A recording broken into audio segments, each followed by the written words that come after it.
Hey everyone, just walked out of the theater from seeing the new war movie Warfare, co-written and co-directed by Alex Garland and Ray Mendoza. Ray Mendoza was actually in Ramadi. This is based on true accounts from the real Navy SEALs that were there. And he had worked with Alex Garland on Civil War last year. He was a military technical advisor, and he'd worked on The Terminalist. He's worked on a lot of projects in Hollywood. And basically, this is the tale where we spend pretty much in real time with this team of Navy SEALs that are out on a mission. They take over this house in Ramadi, and then they become under fire. They try to get out of there. The IED goes off. They get stuck there for a little bit longer, and the battle goes on. We basically just spend a day with this team. And I wanted to see this since I first saw the trailer. I was interested. I've seen most of the war movies ever made. And I will say up front, this movie is very realistic, very gritty. And it's not one of those war movies. It doesn't pick sides, doesn't glorify war, isn't anti-war. It's just a day in the life of these soldiers and the horrors that they went through. And they do pull it off masterfully. The actors are all great here.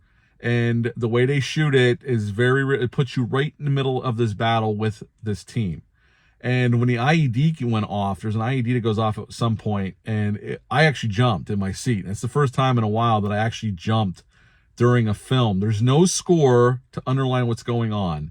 It's just the sounds going on screen. Any sound from gunfire or explosions or just whatever's going on in the background, it's all you hear. There is no score whatsoever.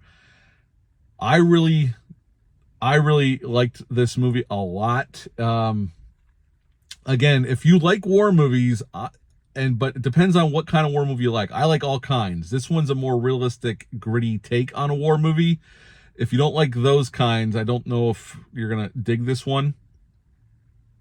But if you dig those kind of movies, I highly recommend seeing this in a theater. The sound design is impeccable. They did a fantastic job with the sound design.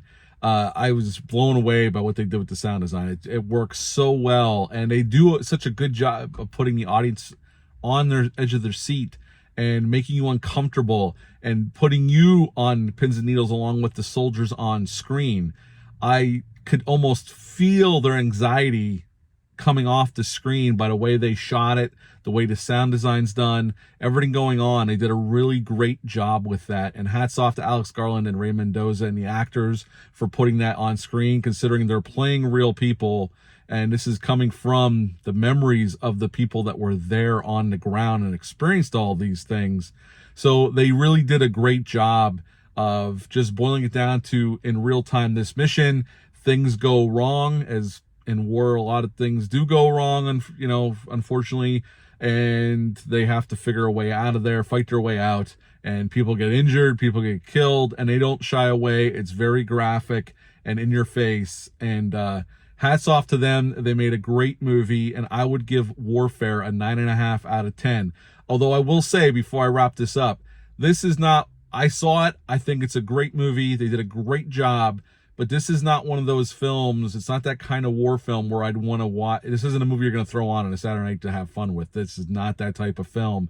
And now that I've seen it, and I think it's great, I probably won't watch this for a long time. Maybe somewhere down the road after years, I'll check it out again. This is an experience that if you think you can handle that type of film, I highly recommend it. So 9.5 out of 10 for Warfare. Have you seen it? Are you planning on checking it out? Leave a comment down below. Let me know. That's it for this one. I'll be back soon with more reviews. But until next time, bye.